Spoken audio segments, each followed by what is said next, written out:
Hey everyone, welcome to another episode of Living a Full Life podcast. Got a really fun guest this week, Chris Ryan from Chris Ryan Fitness. Thanks for joining us. We're going to talk a little bit about being fit and what that truly means. Thank you so much, Enrico. I'm so happy to be here. I appreciate you having me on your podcast. Yeah, it's awesome. Thanks for doing it. Tell us a little bit about you so people have some credibility and how you got into this, where it all started, why you're doing it today. Tell us a little bit about you. Great.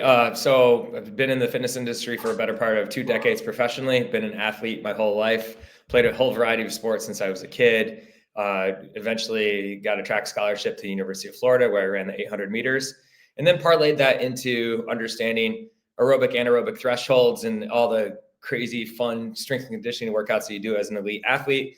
And then was able to parlay that into fitness for everyday folks, if you will, which I guess we're in that category now, and I just had my 46th birthday yesterday, so I'm definitely in that mid stage of my life. A dad of 3, a husband.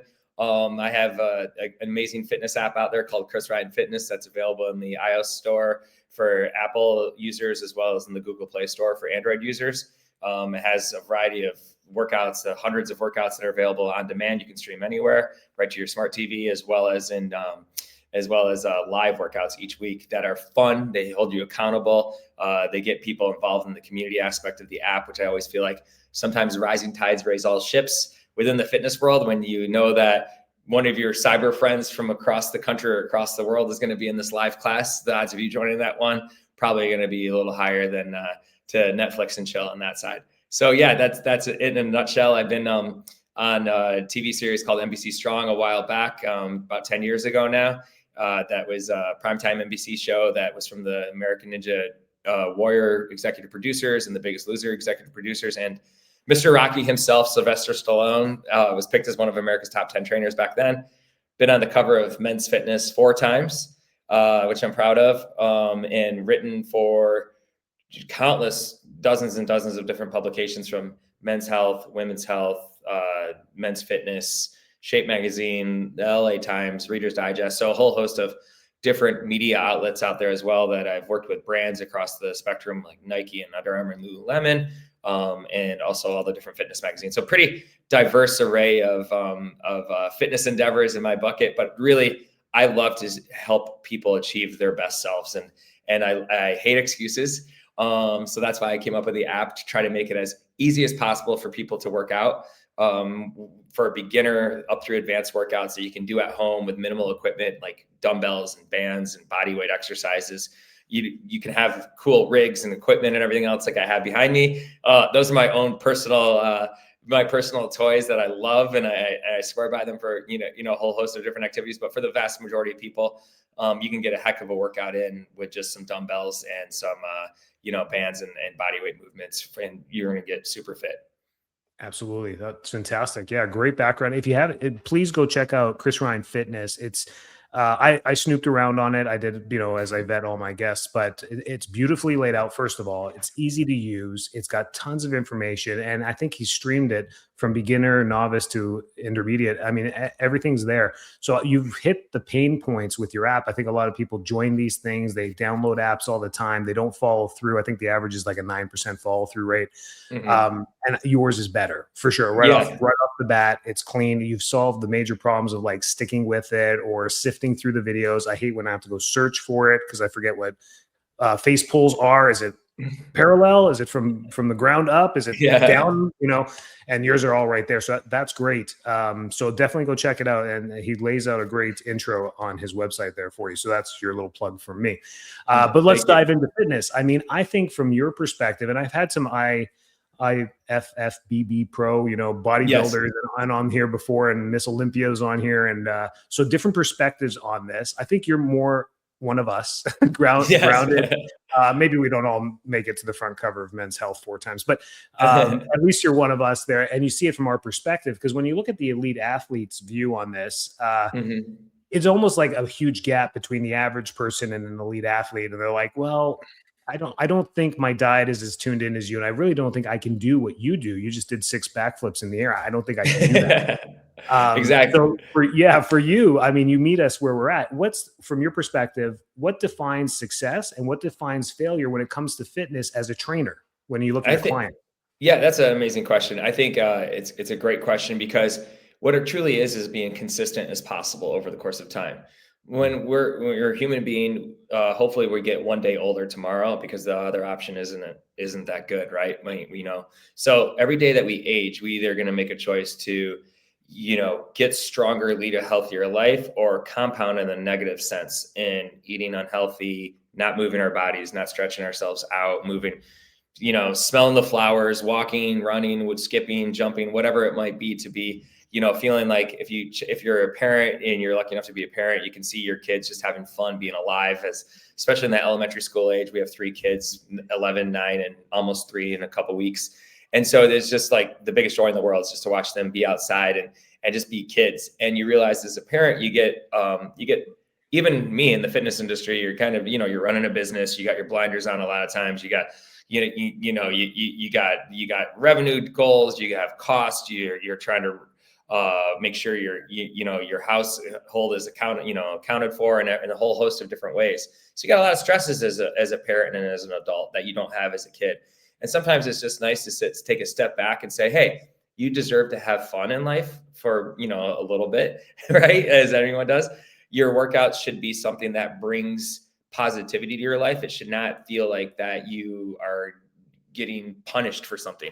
And I think like a lot of times that adults feel like, I gotta work out, I gotta eat healthy. I think it's actually like, wow, you get to move your body, you get to exercise, like you get to sweat and release endorphins, and you get to like squash that cortisol that's being built up in your body, because that's going to happen no matter what. Like stresses happen in your overall life no matter what.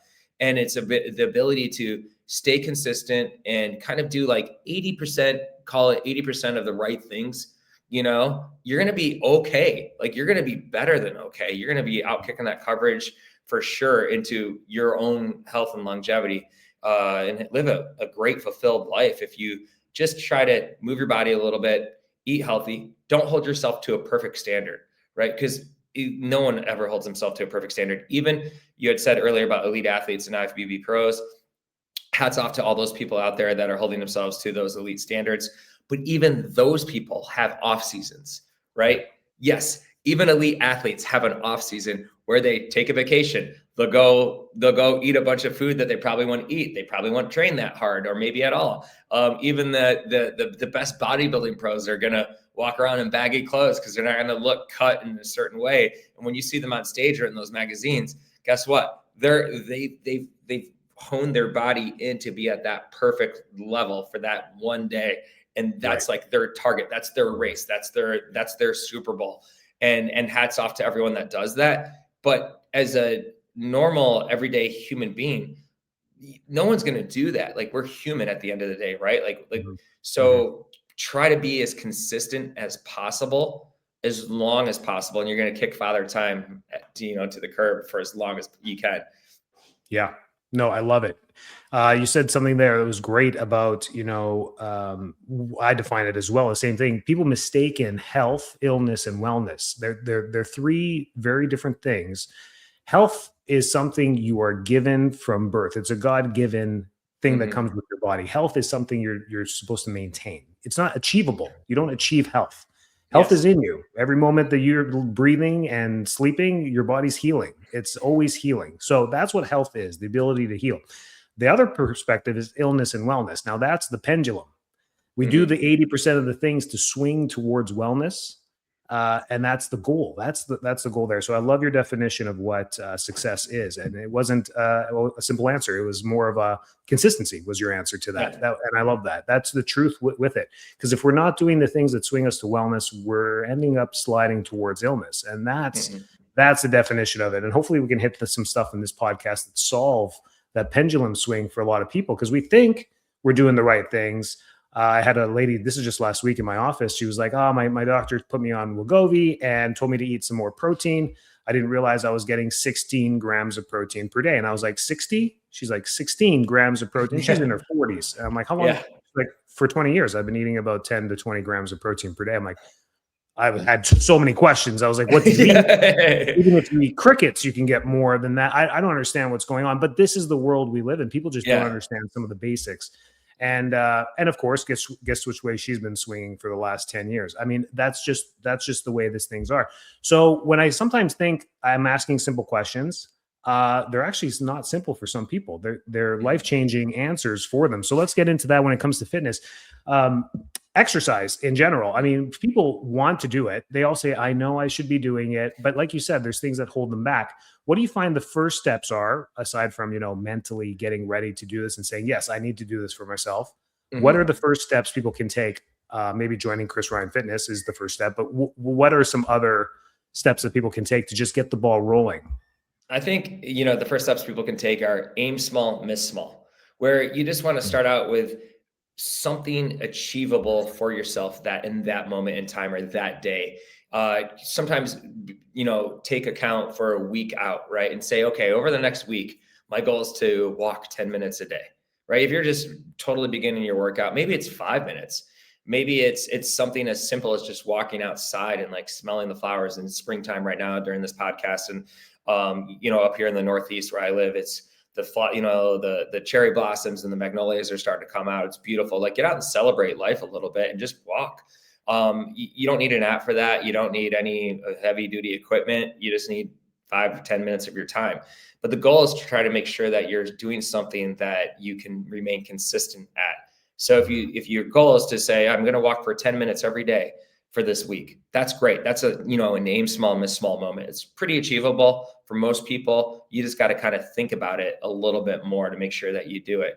And then, the following week you say, hey, maybe I would love to figure out a way to like lift something. Like it doesn't have to be heavy. Maybe I don't even have, dumbbells, but maybe I have a couple heavy duty cans or something, moderately heavy in like the cleaning supplies closet in my house of some Mr. Clean or whatever it might be that weigh a couple pounds, or some heavier bag of dog food or something that you can do some sort of resistance training on. And you'd be surprised at like what you can actually like find around your house that weighs 2 to 5 pounds that you could do some curls with, push some weight overhead.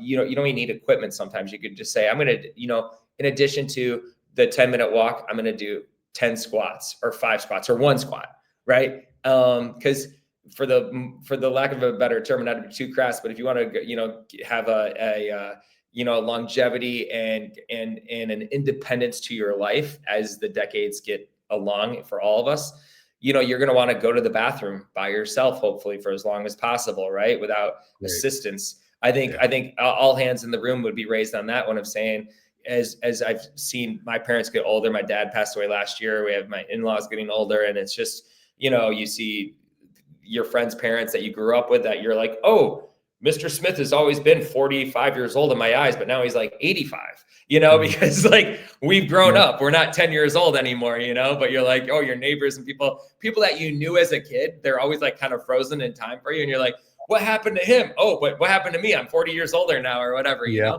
And so like to maintain that independence, you're going to have to learn how to like squat, right? Like to get up and down from a dining room chair, you're going to have to, use your leg muscles, engage your glutes.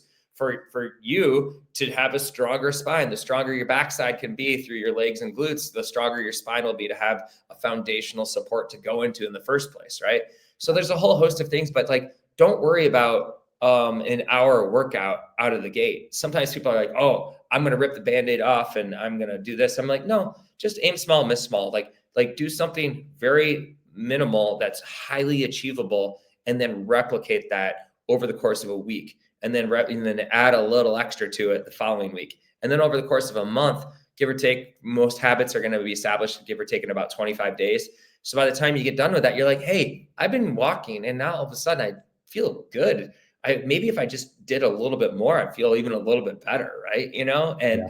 I now, instead of doing 10 squats, I'm doing 3 sets of 10 squats, and my legs feel Yeah. super strong and all that. And then like, who knows? Now you're opening up that can of worms of like, well, now it's like a whole sense of positivity, and I feel a good foundation. I've been consistent, and then you can build off of that. But for the most part, like people that are starting out, they tend to like think that they have to be perfect and or do something Olympic or professional to Right. like make themselves great, because they see things on Instagram or in the social Yeah. media world or in the cover of a magazine. Like a lot of that is like people that have been training for decades to get to that level. So if you've trained for 10 minutes, you know what? That's an awesome 10 minutes of your life that, is going to help you out to be as more consistent as possible. Yes. Yeah, I see that all the time. I was signing up for a marathon. I'm like, oh, great. I didn't know you were a runner. I'm not. I'm just starting. I'm like, well, wow, this is a huge, huge mountain. I haven't run a marathon. I mean, so yeah, you're right. Baby steps is how it all starts. And I think what you're Mhm, describing is the positive feedback loop. You and I are cheerleaders for wellness. And we mhm. sit here, we're like, listen, we sound like the drug dealer on the corner. We're like, listen, this is Yeah. great. This is great. Trust us. Come with us. When you get into this positive feedback loop, and people just look at you like, I don't know. But what they don't realize, the average American's stuck in the negative feedback loop. We're stuck Mhm, in the negative daily activity of just waking up stiff, not feeling well, not getting well rested, and then going to mhm. our seated jobs and not moving. That study that came out back in 2009 about, sitting is the new smoking. It's Yeah. equivalent or worse for your cardiovascular health than smoking a pack of cigarettes a day. And I was like, what the? So we're stuck in these negative feedback loops. And I hope if you're listening right now, understanding, you might be nodding your head. You're like, yeah, I feel like I'm in a negative feedback loop. It's like everything just kind of feeds the Mhm, negativity in there because I'm just not doing things. And that's what Chris is trying to say is just starting with 10-minute walks and doing that for 20 days turns into this positive thing that you've created. And one positive thing creates momentum. Once we get 2 or 3, now you've created a positive feedback loop that you start to sift yourself into.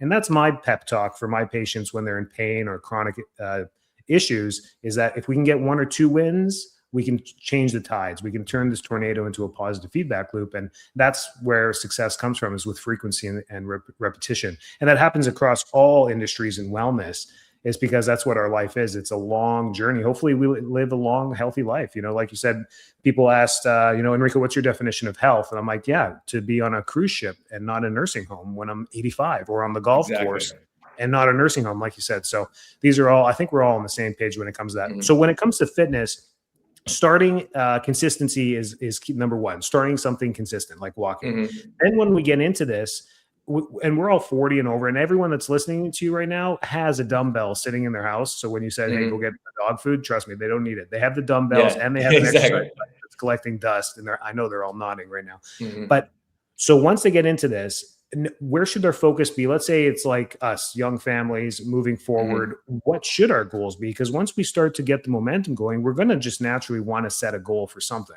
What's a good, mhm. healthy goal to set? I think a good healthy goal is to do, several days of resistance training a week, at minimum, like ideally 3 days a week for just a foundational basis support. Once you get those healthy habits moving for yourself, and with the resistance training, it's not something that, for the listeners out there, if you're just starting out, it could be 3 rounds of 10 squats and with a 5 or 10 or 15 pound dumbbell, for instance, but in good form. You could even squat down to like a bench like I have behind me, or a chair in your dining room, or an ottoman that's not super deep, or like cushy. Something along those lines, like things items that you have around your house, of just kind of going down to parallel, maybe a little bit past parallel, with your hips below your knees tracking out up over the toes, getting your glutes strong once again for your overall spine health. And when you hold the dumbbell in a goblet style formation out in front, you're actually engaging the abs. A lot of times people think like, oh, I need to do a separate core workout. I think separate core workouts are great, but at the same time, your back's going to get stronger by having that spine alignment of keeping your core engaged to do the squat form in the right position in the first place. So anytime, resistance training, think of foundation, legs, right? And glutes, health and longevity for the longest time, because as the decades accumulate for all of us, we will have less slip and falls, which is one of the things that no one wants to have happen to them or a loved one as they get older, right? Because the stats are out there. If you get in your 70s or 80s and you have a slip and fall, odds are it could be very detrimental to your overall health and well-being for a whole host of factors, of going to the hospital with an infection, or you might have hit your head and brain bleeds, and all Mhm. across the board. You might not just be able to get back up, and you're stuck down on the floor for hours at a time, or those sorts of things. And once again, leading that independence, like you said, 85 years old, I want to be on a cruise ship, right? Not in a nursing home. The cognitive benefits of like getting the blood flowing up to your brain, and just kind of like the proprioception, the balance control, the coordination factors that go in with strength training, paramount to your success. I also think like curling things up, like arm curls, putting things over your head. You want to travel, you want to go to the cruise ship, right? Not all of us live in Florida where they take off from. So if you want to go to Florida, get on the cruise ship and go around the Caribbean and that sort of a thing, you're going to have a roller board to put up or a bag to put up in your overhead bin on an airplane. Just that movement in itself is a very functional movement. It's the clean and jerk, right? As Enrico and I know, it's like you're cleaning up to your hips, rolling up to your chest, and then putting it up overhead. That's technically an Olympic lift with a barbell. But you're doing it with a 10, 20, 30 pound suitcase. But at the same time, it's a 30-pound suit, 20, 30-pound suitcase. You're going to have to figure out how to put that overhead. That's not lightweight. A lot of times you're not warmed up when you're doing it. So the more times that you can do it in a setting, in a gym setting or a training style setting, it's going to become repetitive. So when you actually have to do it, when you're not warmed up and you're traveling, you're a little stressed out of like, what zone am I getting on in the airplane and that sort of thing, it carries over to your overall everyday life. And that's where training comes into play for people, and exercise is like the carry over to their everyday life. That's just positive, that they see like their everyday life becomes a little easier to deal with, right? Like a little more fun to deal with. Like you're like, hey, I can farmer carry these grocery bags home, or to the parking lot. I don't need the cart to take them out there. My shoulders are strong. My grip strength's stronger now. But I do think like strength training is awesome. I think any sort of resistance training and any sort of like hills as well. A lot of times, people have heard these, seen these documentaries about blue zones around the world. And where there's a lot of centenarians where they live into their hundreds.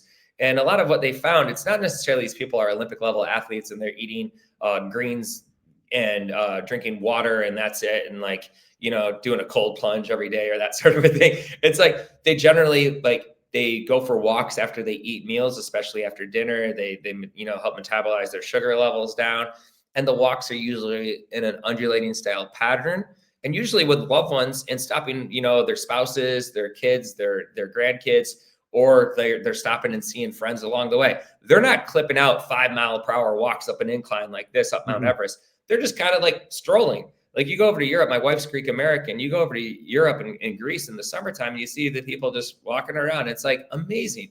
And they're happy. And like, they're not overly medicated. A lot of times they're just walking and a lot of times you're like, oh, they don't even look that fit, but they are, because they're able to walk. Like the average person in America, if you ask them to walk like 2 or 3 miles, they're going to have trouble with that, unfortunately, right? Because we drive everywhere. We're a driving country. And and the ability to walk up an incline offers that resistance. So even on your treadmill, if you will, you can just put up the resistance to a 3, 4, 5 degree incline and do some walks there. You could even watch your favorite news channel, your TV show on, most treadmills have something on the screen, or just zone out, listen to, Enrico's podcast, or, a book on audiobook or whatever you might be, or just take a phone call or that sort of a thing. Like there's ways to do things without necessarily thinking that you gotta take away to get your exercise going in your first place.